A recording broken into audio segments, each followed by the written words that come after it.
Well, we may not always have national security issues at stake, but we have moral issues at stake. If we could have intervened effectively in the Holocaust, who among us would say that we had a moral obligation not to go in? If we could have stopped Rwanda, surely if we had the ability, that would be something that we would have to strongly consider and act.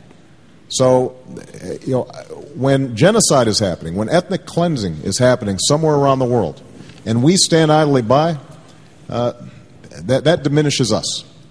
And so I do believe that we have to consider it as part of our interests, our national interests, in intervening where possible. But understand that there's a lot of cruelty around the world. We're not going to be able to be everywhere all the time.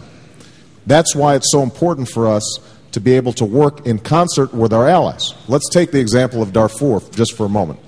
Right now, there's a peacekeeping force that has been set up, and we have African Union troops in Darfur to stop a genocide that has killed hundreds of thousands of people. We could be providing logistical support, setting up a no-fly zone at relatively little cost to us, but we can only do it if we can help mobilize the international community and lead. And that's what I intend to do when I'm president. Senator McCain, the McCain Doctrine, if you will. Well, let me just follow up, my friends. If we had done what Senator Obama wanted done in Iraq, and that was set a date for withdrawal, which General Petraeus, our chairman of our Joint Chiefs of Staff, said would be a very dangerous course to take for America, then we would have had a wider war. We would have been back. Iranian influence would have increased. Al-Qaeda would have reestablished a base. There was a lot at stake there, my friends. And I can tell you right now that Senator Obama would have brought our troops home in defeat. I'll bring them home with victory and with honor. And that is a fundamental difference. The United States of America, Tom, is the greatest force for good, as I said.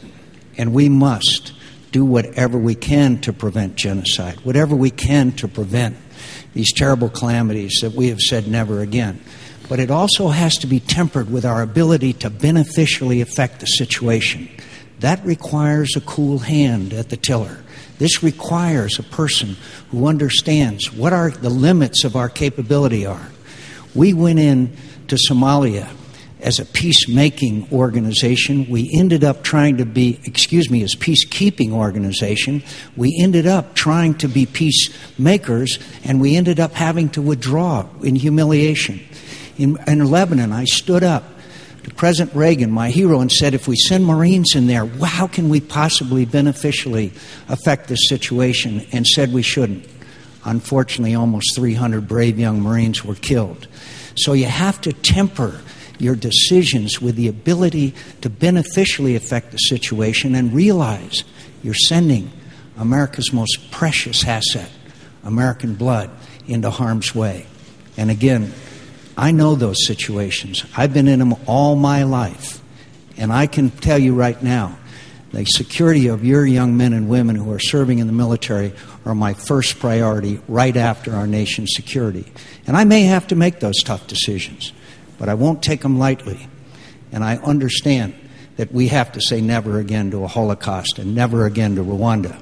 But we also better be darn sure we don't leave and make the situation worse, thereby exacerbating our reputation and our ability to address crises in other parts of the world.